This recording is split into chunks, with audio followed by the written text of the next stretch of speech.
प्यारे बच्चों, आज हम क्लास 12 के इकोनॉमिक्स में जो आपका इंडियन इकोनॉमिक्स बुक है उसके मानव पूंजी निर्माण चैप्टर से कुछ क्वेश्चनों को करने वाले हैं। आपका पहला क्वेश्चन है, भौतिक पूंजी से क्या अभिप्राय है? जिसको हम लोग फिजिकल कैपिटल बोलते हैं, उसके बारे में पूछ रहा है कि उसे आप क्या समझते हैं। तो भौतिक पूंजी से अभिप्राय उन सभी आगतों से है। आगतों का मतलब होता है इनपुट्स, और ये इनपुट्स क्या करते हैं? आपको आउटपुट में, प्रोडक्शन में मदद करते हैं। और इनपुट्स क्या होते हैं ये आप पढ़ चुके हैं, जैसे प्लांट और machinery, factory, buildings, raw materials, ये सारे आपके इनपुट्स हैं। फिर कहता है मानव पूंजी का अर्थ बताइए।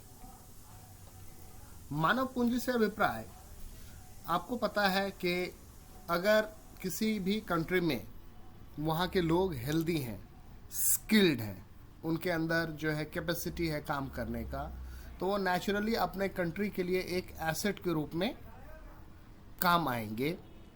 और अगर बीमार हैं, अनस्किल्ड हैं, इलिटरेट हैं, उनके अंदर जो है वो सही टाइप का फीलिंग नहीं है, उनको प्रॉपर ढंग से ट्रेन नहीं किया गया है, तो वे लोग जो है वो कंट्री के लिए क्या बन जाते हैं? एक हेडेक की तरह होते हैं, जो देश के संसाधनों पर टिके हुए हैं और देश को कोई भी फायदा नहीं दे पा रहे हैं। तो मानव पूंजी से क्या मतलब है?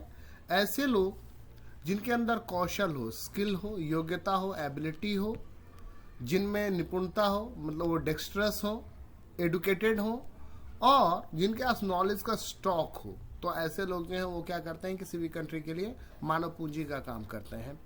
यहाँ पर यह भी बहुत ध्यान रखने की बात है कि जो कोई भी रिसोर्सेज हैं उनको निकालना, उनको प्रोसेस करना, उनको यूज़ करना, उनको उनका प्रॉपर शेप देना, उनको प्रॉपर तरीके से यूटिलाइज करना, ये सारा जो है वो ह्यूमन रिसोर्स जो है वही ये करता है। तो ह्यूमन रिसोर्सेज का डेवलपमेंट अपने बेस्ट लेवल तक होना बहुत ही आवश्यक है। फिर बोलता है हमें मानव पूंजी में निवेश की आवश्यकता क्यों होती है? Why should we invest in human capital formation? तो सिंपल बात है कि अगर आप निवेश नहीं करेंगे तो जो आपके बाकी रिसोर्सेज हैं उनका सही से यूज नहीं हो पाएगा। हमें मानव पूंजी में निवेश की आवश्यकता भौतिक पूंजी का प्रभावपूर्ण प्रयोग करने के लिए, देश की उत्पादक क्षमता को बढ़ाने के लिए होती है। जो आपके फिजिकल कैपिटल हैं, रिसोर्सेज हैं, अगर ह्यूमन रिसोर्सेज डेवलप नहीं होंगे तो नेचुरली जो बाकी फिजिकल कैपिटल है वो आप सही से यूज़ नहीं कर पाएंगे। फिर पूछता है मानव पूंजी निर्माण से क्या अभिप्राय है? मानव पूंजी के निर्माण से अभिप्राय देश की जनसंख्या की योग्यताओं और कौशल के विकास से है, कि उनकी कैपेसिटी बढ़ जाए, उनकी इफ़िशियंसी बढ़ जाए, वो ज़्यादा स्किल्ड हो जाए। फिर कहता है कि स्वास्थ्य पर व्यय के विभिन्न स्वरूप क्या है? जो हमारा हेल्थ पे एक्सपेंडिचर है, तो आपको मालूम है कि हेल्दी होगा कोई तभी वो सही तरीके से काम कर पाएगा, तभी उसकी पूरी की पूरी इफिशिएंसी और इफेक्टिवनेस, ये दोनों चीज़ें निकल करके आएंगी। तो हम लोग जो उस पर खर्च करते हैं वो कैसे? निवारक औषधि, रोगनाशक औषधि, सामाजिक औषधि, पीने का साफ पानी, और जो प्रॉपर ड्रेनेज है, अच्छी निकास सुविधाएं, ये सारा डेवलप करके हम स्वास्थ्य पर व्यय करते हैं। इसके तहत क्या है कि डिफरेंट टाइप के मेडिसिन हैं, आप टीके लेते हैं, इम्यूनाइज करते हैं। कुछ ऐसी बीमारियां हैं जो जिनको टीके से कोई लेना देना नहीं है, एक्सीडेंट हो गया, चोट लग गया, या और कोई भी चीज़, तो ऐसी जगहों पे अगर बीमारी हो रखी है तो फिर उसको इलाज करना है। तो इन सभी चीज़ों पे जो खर्चा होता है, इंक्लूडिंग कि प्रॉपर सैनिटेशन हो, सैनिटेशन नहीं होगा तो बीमारियाँ ऑटोमेटिक आएंगी। फिर और क्या है कि आपको सेफ और क्लीन ड्रिंकिंग वाटर मिले, तो ये बहुत इंपॉर्टेंट है। फिर बोला जाता है कार्य के दौरान प्रशिक्षण किस प्रकार मानव पूंजी का निर्माण करता है? बेसिकली बहुत सारी ऐसी चीज़ें हैं जो स्किल बेस्ड हैं, आप उसके बारे में बुक पढ़ करके नहीं सीख सकते। जैसे कारपेंटर का काम, बिजली का काम, प्लम्बर का काम, ये सारा जो है वो बहुत ज़रूरत है इसकी, और इसको आप सिर्फ बुक पढ़ करके नहीं सीख सकते हैं, ये आपको करके ही सीखना पड़ेगा। तो इसमें जो है वो क्या है कि ऑन द जॉब ट्रेनिंग, आपको काम दे रखा है, काम के साथ साथ आपको सिखा रहे हैं आपके हुनर को, और निखार रहे हैं, तभी आप इसका सही सही यूज़ कर पाते हैं। तो कार्य के दौरान प्रशिक्षण मानव पूंजी निर्माण का स्रोत है, क्योंकि यह श्रमिकों की क्षमता और कौशल बढ़ाता है और उत्पादन और उत्पादकता में वृद्धि करता है।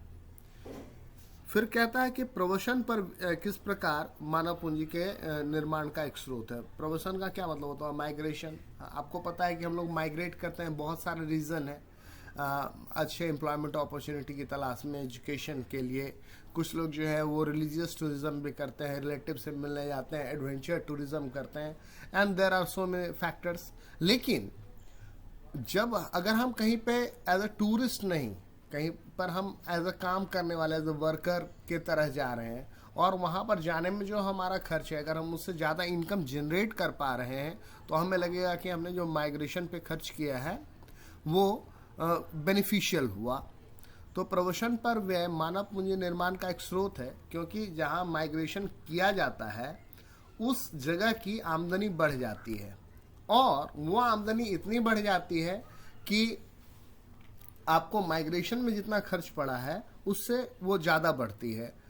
कॉस्ट से ज़्यादा का ग्रोथ होता है, तो हम बोलते हैं कि वो एक तरीके से ह्यूमन रिसोर्स कैपिटल फॉर्मेशन में उसने मदद किया। फिर कहता है कि व्यक्ति शिक्षा में क्यों निवेश करता है। तो मुझे नहीं लगता है कि इसके बारे में बहुत कुछ बात करने या बताने की आवश्यकता है।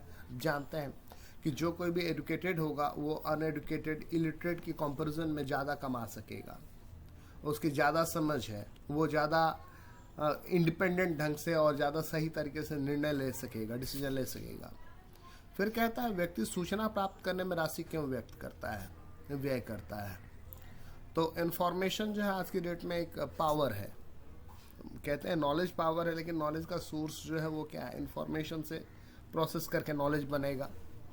तो और सारा कुछ जो है वो डेटा के अराउंड घूमता है। हम लोग हर वक्त कलेक्ट करते हैं अलग अलग चीज़ों को देखने के लिए। और आप लोग तो स्टैट्स भी पढ़े हैं क्लास 11th में, तो आपको पता है कि जो कोई भी नॉलेज है वो किसी ना किसी जगह पे एक स्पेसिफिक पर्पस के लिए यूज़ हो रही है। और जैसे कंपनियां इंफॉर्मेशन कलेक्ट कर रही हैं कि भाई उनका मार्केटिंग कैंपेन कितना सक्सेसफुल हुआ। गवर्नमेंट बहुत सारे डेटा कलेक्ट करती है कि अभी लिटरेसी क्या है, हेल्थ का स्टेटस क्या है, लोगों की इनकम क्या है, कैसे डेवलपमेंट के प्लान बनाने हैं, बजट में किन चीज़ों पर सब्सिडी देना है, किन चीज़ों पर टैक्स करना है। तो ये सारा जो डिसीजन है ये क्या है? ये किसी न किसी डेटा पे ही बेस्ड है, और उस डेटा को कलेक्ट करना ही पड़ेगा। और अगर आप डेटा कलेक्ट करते हैं तो ऑब्वियसली उसमें खर्च तो होगा ही। व्यक्ति सूचना प्राप्त करने में राशि व्यय करते हैं, क्योंकि मानव पूंजी में निवेश के संबंध में निर्णय लेने के लिए और प्राप्त मानव पूंजीगत स्टॉक के कुशल उपयोग के लिए सूचना आवश्यक होती है। फिर ये एक छोटा सा क्वेश्चन है कि गवर्नमेंट जो है वो जितना टैक्स लेती है उसमें एजुकेशनल सेस कितना है? तो वो 2% है। बोलता है भारत में मानव पूंजी निर्माण की मुख्य समस्याएं क्या है। तो सबसे पहला है अपर्याप्त संसाधन हमारे पास कम है। मानव पूंजी के निर्माण के लिए जो एलोकेटेड रिसोर्सेज है वो कम है, और जो सुविधाएं चाहिए, जितने स्कूल, हॉस्पिटल, बाकी चीज़ें, सड़क या डिस्पेंसरीज या और भी कुछ, वो कम है। गंभीर अकुशलताएं, समाज में संसाधनों का बहुत सारा जो है वो अपव्यय हो जाता है, वेस्ट चले जाते हैं रिसोर्सेज।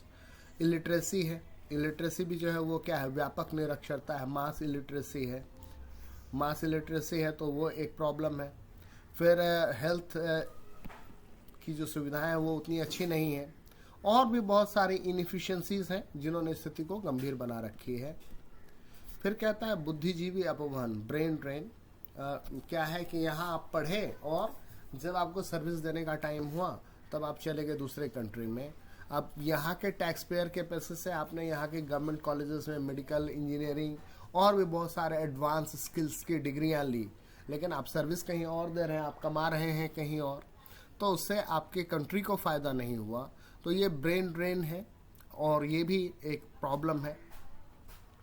फिर जनसंख्या जो है वो जनसंख्या की तीव्र वृद्धि, वो तो आपको पता ही है कि ये एक क्रूशियल एस्पेक्ट है।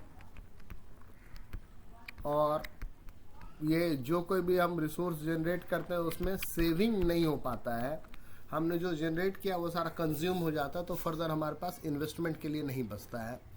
और भी बहुत तरह के असंतुलन हैं जिन्होंने स्थिति को खराब कर रखी है, जैसे कि हमारे रिसोर्सेज का एक बहुत बड़ा हिस्सा जो है वो हायर एजुकेशन पे खर्च हो जाता है, और जिसके चक्कर में क्या है कि जो प्राइमरी लेवल है और मिडिल स्कूल लेवल वहाँ पर काम नहीं हो पाता है।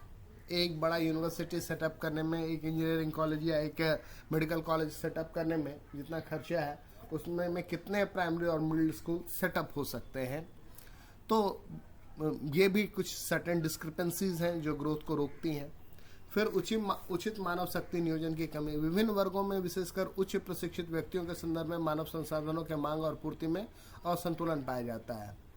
जो हाईली स्किल्ड लोग हैं, प्रोफेशनल्स हैं, उनका जितना डिमांड है उतनी सप्लाई नहीं है, तो नेचुरली बहुत सारे सेक्टर्स जो हैं वो लैग करते हैं और उस चक्कर में सही से डेवलपमेंट हो नहीं पाता।